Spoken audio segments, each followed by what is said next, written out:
In the beginning was the Word, and the Word was with God, and the Word was God. He was with God in the beginning. Through him all things were made. Without him nothing was made that has been made. In him was life, and that life was the light of men. The light shines in darkness, but the darkness did not understand it.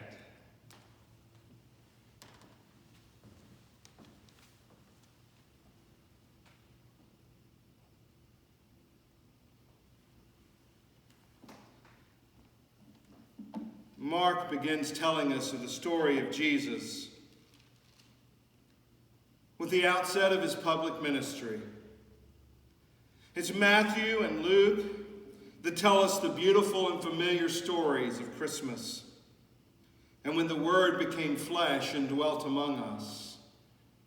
Stories of Bethlehem, shepherds, and magi. But John does something far different. John goes back as far as the imagination can see. In the beginning, even before that, in eternity, something that we can't quite comprehend. That's where John starts telling us of the story of Jesus. In the beginning, John reminds us in this prologue that it is Jesus, the Word, who is there at the beginning as a part of the creation story. John quickly moves, as does his companions, writing about the public ministry. It's interesting, though, soon after Jesus' baptism, it is John who tells us, the very Creator made flesh, who came to bring light, to bring life abundant and eternal, began his public ministry at a party, at a wedding, a remnant of what was given to us in the garden. We see the light, the way John describes it, as one who comes to bring life abundant and free. He turns water into wine. He walks upon the sea. He brings healing to those who are sick, sight to the blind. He brings freedom and liberty for those from all across society. He brings women into his circle, allows them to proclaim. He ministers to those who are the least of these. Even those who are the scoundrels of his day, Jesus uses them to form a core group of followers, meeting them intimately where they are, speaking to them in language they would understand. Not only that, he would speak and debate and discuss with the religious scholars of his day.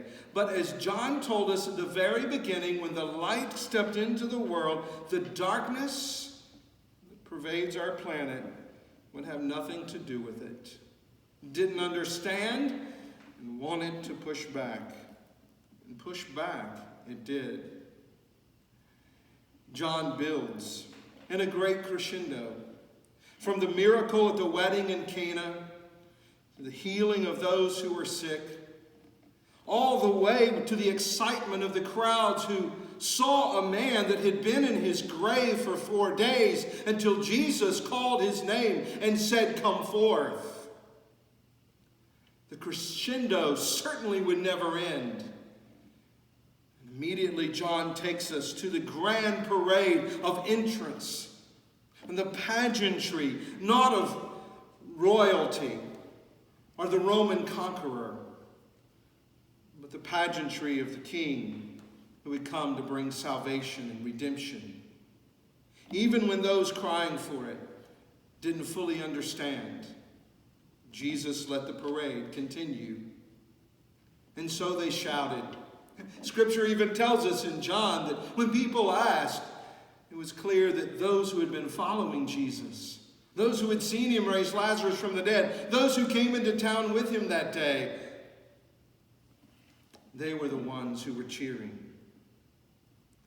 Certainly the crescendo would never end. The excitement of one who has come to bring life, who came in the very words of Jesus as recorded in John, not to bring condemnation to the world, but that through him the world might be saved. Who could not embrace that light? Who could not embrace that warmth? Who could not embrace the illumination of the truth that shone from his very being? The darkness. And from his very outset of his public ministry, the darkness pushed back time and time again, run out of a place of worship, seeking to push him over a cliff, plotting ways to trip him up theologically so they could discredit him. And in the midst of that, the crescendo builds. It builds through a week of excitement in the Jewish calendar. On Sunday, we remembered the throngs that were gathering for the feast of the Passover in Jerusalem and the welcome that they gave Jesus. Certainly the crescendo had reached its peak. It was time. Jesus had told his disciples exactly why they were going to town. But still they didn't understand it. They celebrated together, Jesus and his disciples, not just this one moment. All of the Jewish celebrations that were a part of their heritage. They celebrated Days of Atonement, New Year's, a festival that celebrated that Esther was in the right place at the right time for God's plan and purpose. And yes, of course, the Passover. They had done it before, and now this time would be special. And in an upper room, Jesus gathered with them, and he gave that meal new meaning, and he actually served them in a way that they did not expect as he washed their feet. All the while, believing the crescendo would never stop. Who, they would think, in their right minds would want to snuff out the light? There was one present. Jesus even washed his feet, served him from the table, but sent him on his way. John picks up the story. After Jesus spends what has to be just precious moments in the life with his disciples. He has told them that he's going away, but that he would send another. He reminded them that he was the way, and they knew how to get where he was going, through him. He prayed for them. He prayed not only for what he was about to face, but he prayed for those who follow him and those who believe their testimony, for me and for you. And after they had prayed, they went to a place, again, that was so familiar. John tells us, after that prayer, Jesus left with his disciples and crossed the Kidron Valley. On the other side, there was an olive grove, and he and his disciples went into it. Now Judas, who betrayed him, knew the place because Jesus had often met there with his disciples. So Judas came to the grove, guiding a detachment of soldiers and some officials from the chief priests of the Pharisees. They were carrying torches, lanterns, and weapons. They arrived that night, having to illumine their way with an instrument that would produce nothing in the end but ashes, all for the purpose of pushing back against the light one more time. But Jesus was not surprised. John tells us Jesus, knowing all that was going to happen to him, went out and asked them, "Who is it that you want?" "Jesus of Nazareth," they replied. "I'm he," Jesus said. And Judas the traitor was standing there with them. When Jesus said, "I am he," they drew back and fell to the ground. Again he asked them, "Who is it that you want?" And they said, "Jesus of Nazareth." "I told you that I am he," Jesus answered. If you are looking for me, then let these men go."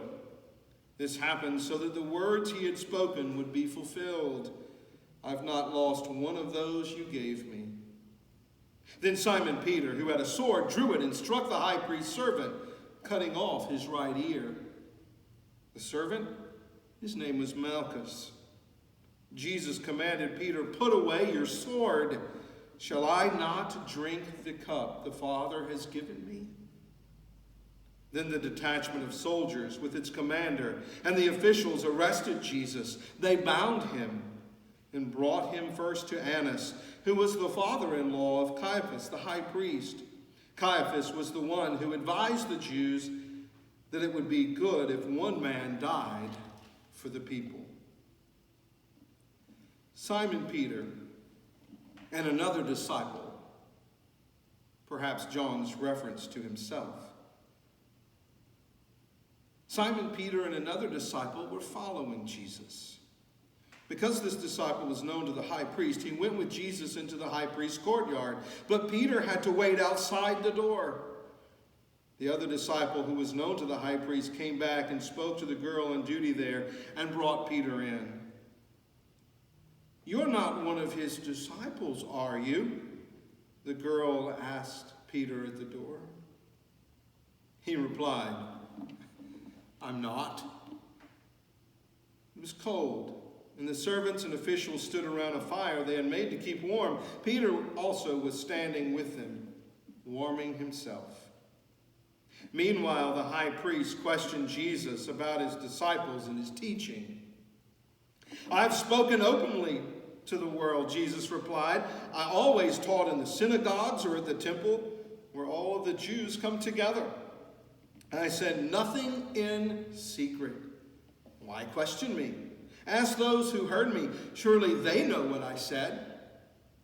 When Jesus said this, one of the officials nearby struck him in the face. "Is this the way you answer the high priest?" he demanded. "If I said something wrong," Jesus replied, "testify as to what is wrong. But if I spoke the truth, why did you strike me?" Then Annas sent him, still bound, to Caiaphas, the high priest. As Simon Peter stood warming himself, he was asked, "You're not one of his disciples, are you?" He denied it, saying, "I'm not." One of the high priest's servants, a relative of the man whose ear Peter had cut off, challenged him, "Didn't I see you with him in the olive grove?" Again, Peter denied it. And at that moment, the rooster began to crow. Then the Jews led Jesus from Caiaphas to the palace of the Roman governor. By now it was early morning, and to avoid ceremonial uncleanness, the Jews did not enter the palace.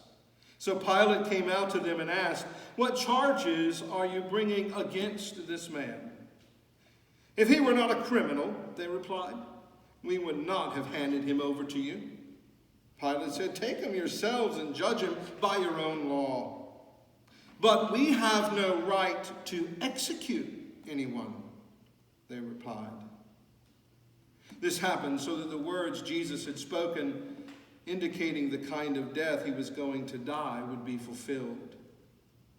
Pilate then went back inside the palace, summoned Jesus, and asked him, "Are you the king of the Jews?" "Is that your own idea?" Jesus asked, "or did others tell you about me?" "Am I a Jew?" Pilate replied. "It was your people and your chief priests who handed you over to me. What is it that you have done?" Jesus said, "My kingdom is not of this world. If it were, my servants would fight to prevent my arrest. But now my kingdom is from another place." "Ha ha! You are a king then," said Pilate. And Jesus answered, "You are right in saying that I am a king. In fact, for this reason I was born, and for this I came into the world, to testify to truth. Everyone on the side of truth listens to me." "What is truth?" Pilate asked. With this, he went out again to the Jews and said, I find no basis for a charge against him. But it is your custom for me to release to you one prisoner at the time of the Passover. Do you want me to release this king of the Jews? They shouted back, No, not him. Give us Barabbas. Now Barabbas had taken part in a rebellion. And Pilate took Jesus and had him flogged.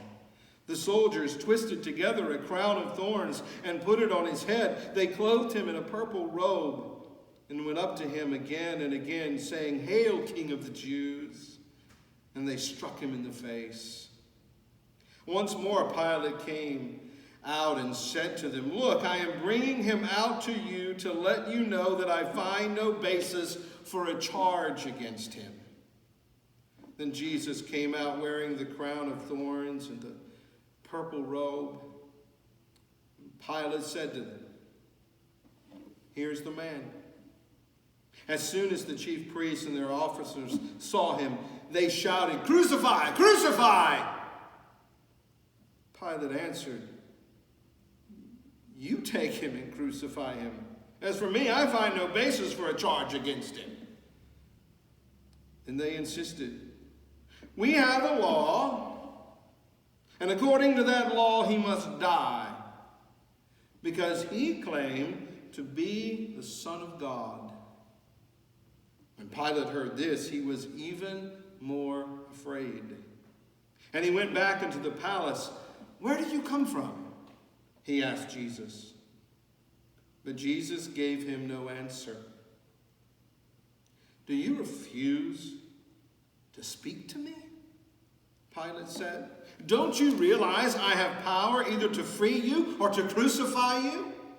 At that, Jesus answered, You would have no power over me if it were not given you from above.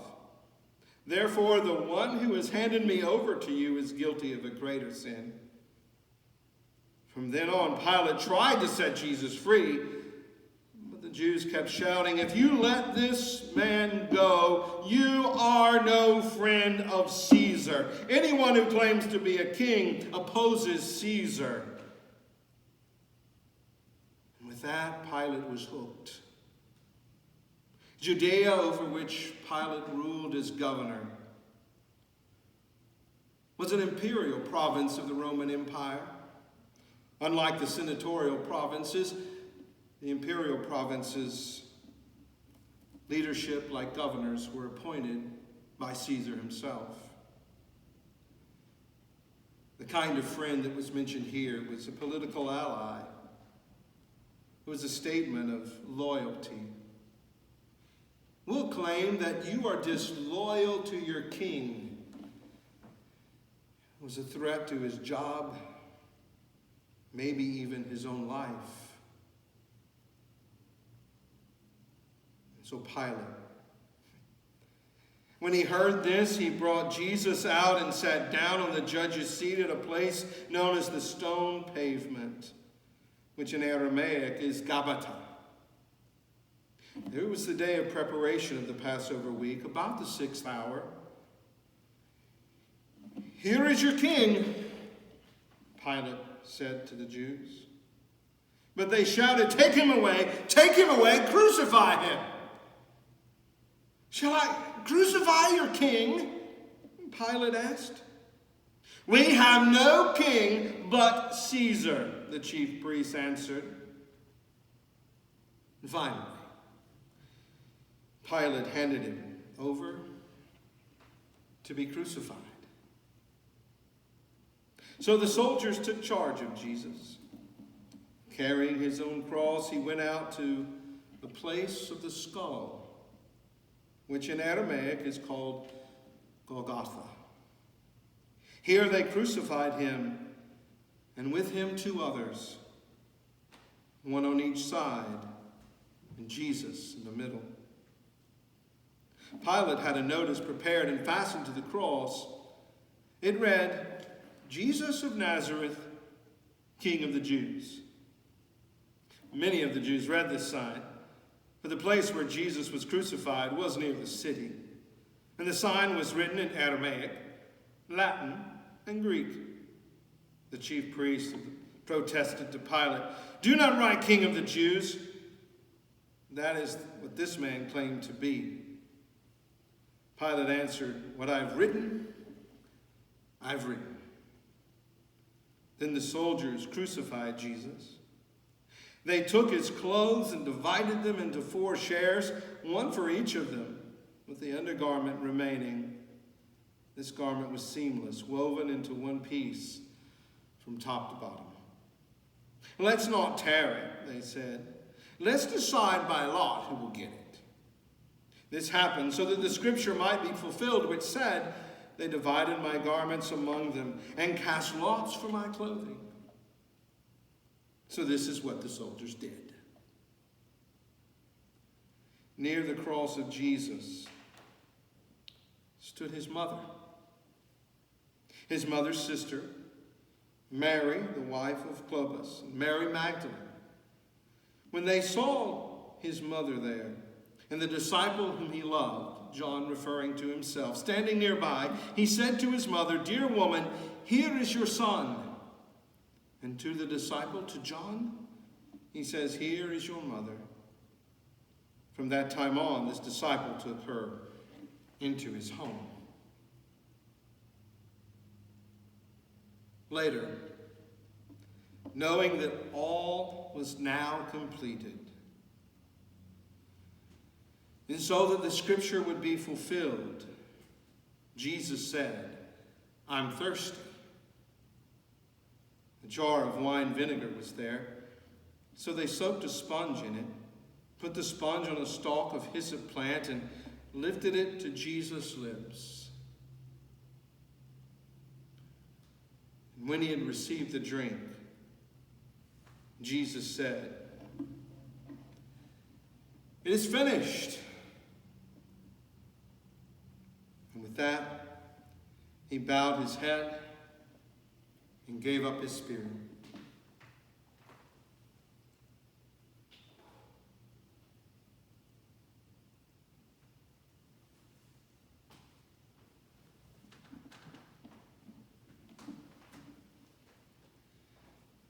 Now it was the day of the preparation. The next day was to be a special Sabbath. Because the Jews did not want bodies left on the crosses during the Sabbath, they asked Pilate to have the legs broken and the bodies taken down. The soldiers, therefore, came and broke the legs of the first man who had been crucified with Jesus, and then those of the other. But when they came to Jesus, they found that he was already dead, and they did not break his legs. Instead, one of the soldiers pierced Jesus' side with a spear, bringing a sudden flow of blood and water. The man who saw it has given testimony, and his testimony is true. He knows what he says is the truth, and he testifies so that you may believe. These things happened so that the scripture would be fulfilled. Not one of his bones will be broken. And as another scripture says, they will look upon the one whom they had pierced.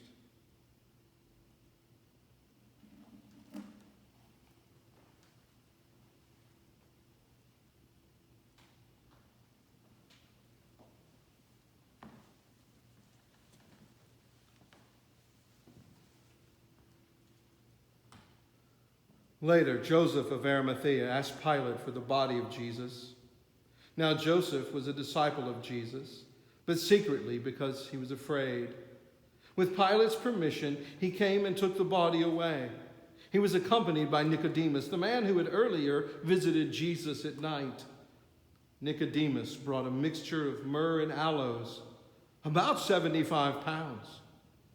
Taking Jesus' body, the two of them wrapped it with spices and strips of linen. This was in accordance with Jewish burial customs. At the place where Jesus was crucified, there was a garden, and in the garden a new tomb in which no one had ever been laid. Because it was the Jewish day of preparation, and since the tomb was nearby, They laid Jesus there.